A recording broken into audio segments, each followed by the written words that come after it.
Oh, okay. At some point, every one of you guys in your lives have probably wanted to go to Disneyland.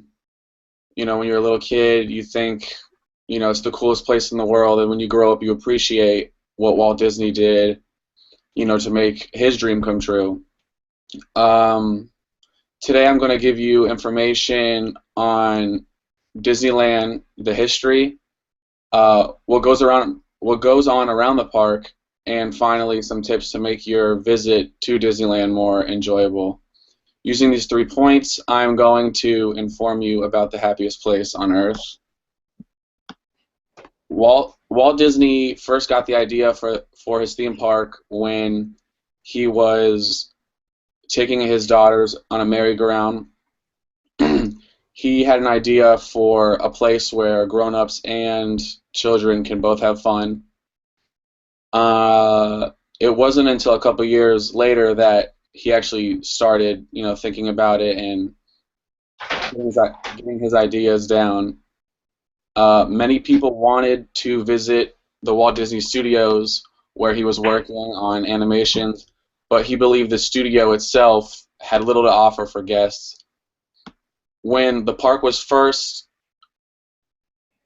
materialized, he wanted it to be on an 8-acre piece of land right next to his studio to, just have like a couple rides and things like that. But, his ideas grew and he had to, find a bigger place. He hired developers to start scouting for land. They finally settled on 160 acres of orange groves and walnut trees in Anaheim, California. He had a lot of trouble funding his project, even though he was a successful animator, and had to look for various methods to bring in more money. For example, he created a show called Disneyland where he showcased the upcoming park and various themed sections of the park. The park itself only took a year to open, and it was opened on July 17th, 1955. Now that I've given you background on the park, let's look at the park itself. Tomorrowland comprises of 4 major lands within the park: Adventureland, Frontierland, Fantasyland, and Tomorrowland. Walt Disney chose to use terminology usually associated with a theater. The visitors are referred to as guests. The employees of the park are called cast members. The term backstage refers to any area that is close to the guests. When working in their roles, the cast members have a strict script to follow and cannot say the words no or I don't know. Disney doesn't sell gum on location because of the possibility of litter. It also does not sell shelled peanuts for the same reason. According to PBS.com, the original price for admission was only $1 as opposed to now, which you might know is $100 or more. According to BusinessInsider.com, there's a secret club located in the park called Club 33, which is the only establishment in the park that serves alcohol. Now let's look at ways to ease your trip while at the park.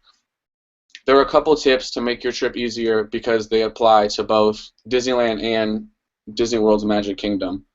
For example, the ride Splash Mountain actually adjusts its water based on the time of year. So if you were to go during December, you wouldn't get as wet as opposed to being in the summer.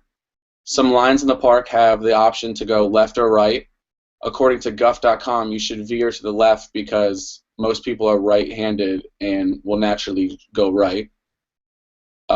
Disney has always been with the times, and they have a park app that can be used as a map or used to see how long a certain line is.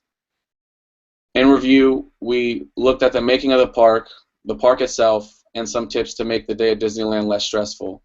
It's easy to understand all the work that Walt Disney put into his project because people all around the world will know what it feels like to be in the happiest place on Earth.